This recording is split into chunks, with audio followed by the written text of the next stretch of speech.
And the best thing about this leader Moses is, இந்த மோசேனுடைய சிறந்த காரியம் என்னவென்று பார்த்தால், even though they grumbled against him, அவனுக்கு விரோதமாக அவர்கள் பேசின போதும் அவன் மோசே பிரார்த்திക്കാൻ ரெடியா இருந்தான். மோசே அவர்களுக்காக ஜெபிக்க தயாராக இருந்தான். என்ன நாயகனான அவன், what kind of leader he is. எப்படிப்பட்ட ஒரு லீடராக இருக்கிறார். Few verses ago they said, what are you doing? கொஞ்ச நேரத்துக்கு முன்னாடி தான் சொன்னாங்க, நீ என்னையா பண்ற, what are you doing, என்ன பண்றீங்க. but there one ask Moses, please help us. ஆனால் ஒரே ஒரு முறை மோசே நீர் எங்களுக்கு உதவி செய்யும் என்று கேட்டபோது Moses forgot everything. மோசே எல்லாம் மறந்து போனான். Moses said, மோசே சொன்னான், I shall stand for you. நான் உனக்காக நிற்பேன். I shall stand for you. நான் உனக்காக நிற்பேன். This is the true quality of a leader. அதுதான் லீடருடைய ஒரு சிறந்த ஒரு அம்சம்.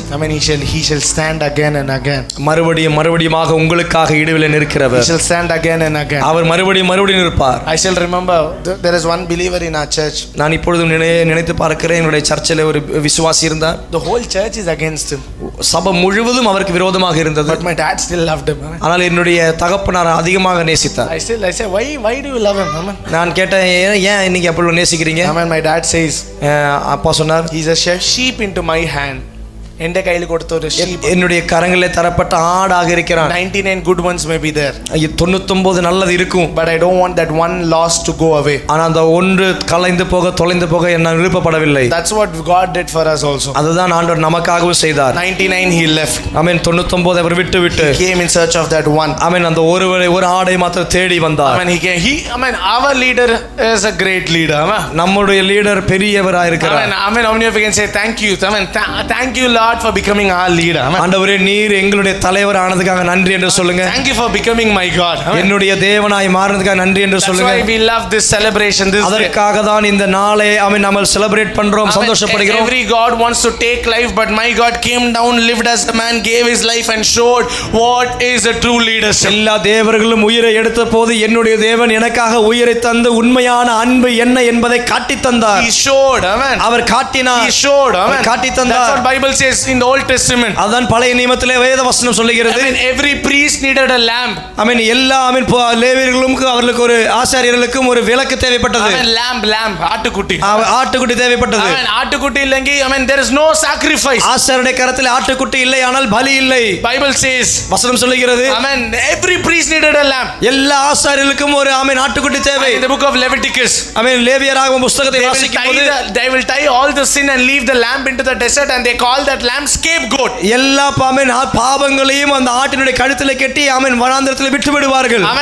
சரித்திரம் പറയുന്ന ഒരു ആട്ടുകുട്ടിയും തിരിച്ചു വന്നിട്ടില്ല.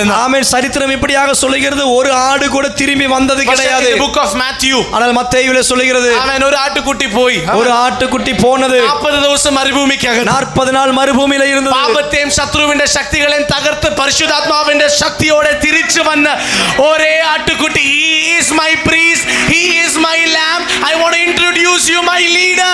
Jesus Christ is his name. எல்லா பாவத்தையும் ஜெயித்து சோதனைகளை ஜெயித்து 40 நாள் திரும்பி வந்து அவர் உண்மையுள்ள ஆட்டுக்குட்டியாய் எனக்காய் நல்ல ஒரு ஆசாரியராய் நல்ல ஒரு தலைவராய் மாறினார். That's what Bible says. அதுதான் வசனம் சொல்லுகிறது. When the priest goes to sacrifice, ஆசாரியன் பலி செலுத்த போகும்போது, in the tents of holies and holies, அங்க இருக்கிற பரிசுத்தமான இடத்தை பார்த்து, they will tie a bell on his dress. அவர்களுடைய அங்கியிலே ஒரு பெல்லை கட்டிக் கொள்வார்கள். on the leg on one wire, because they என்ன പറയുന്നത്, பலி ஆகிக்குமா பலி, if the sacrifice is not accepted, the priest is dead there.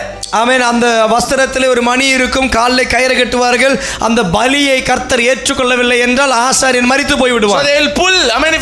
If the sound is coming, it means the priest, the sacrifice is accepted. அந்த மணியினுடைய சத்தம் கேட்டுட்டு இருந்துச்சுன்னா அந்த ஹalleluya பலியானது அங்கீகரிக்கப்பட்டது. That's what Bible says. அதுதான் வசனம் சொல்லுகிறது. In the book of Acts, அப்போஸ்தலர் நடபடிகளிலே, the sacrifice went up. பலியானது மேலே சென்றது. Acts chapter 2, இரண்டாவது அதிகாரத்திலே, second verse, இரண்டாவது வசனத்திலே, a sound came. ஒரு சத்தம் வந்தது. Sound of the Holy Spirit.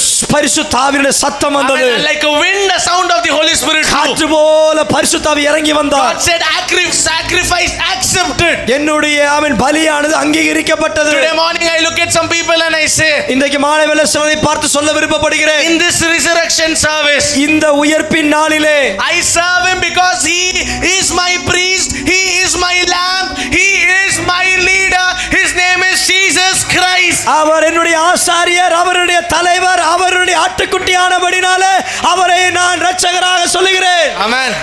Amen. Hallelujah. Touch your neighbor and say, you have a greatest leader. உங்க பக்கத்துல கண்டு சொல்லுங்க, உங்களுக்கு ஒரு பெரிய தலைவன் உண்டு. I mean, he showed how to live.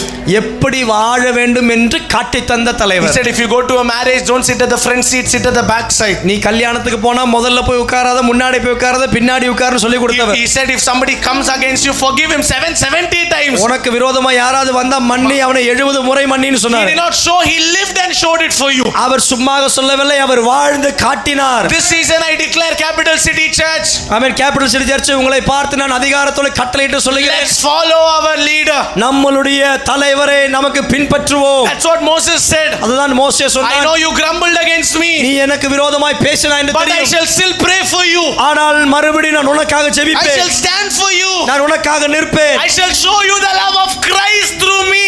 கிறிஸ்துவின் அன்பை என் மூலமாக உனக்கு காண்பித்து கொடுப்பேன். 2 minutes, can we just pray for people who we don't even know? Let's pray for the people of this city. ஆமென். இந்த ஆமென் சிட்டில இருக்கிற பிள்ளைகளுக்காக ஜெபிக்க முடியுமா? ஆட்களுக்காக ஜெபிக்க முடியுமா?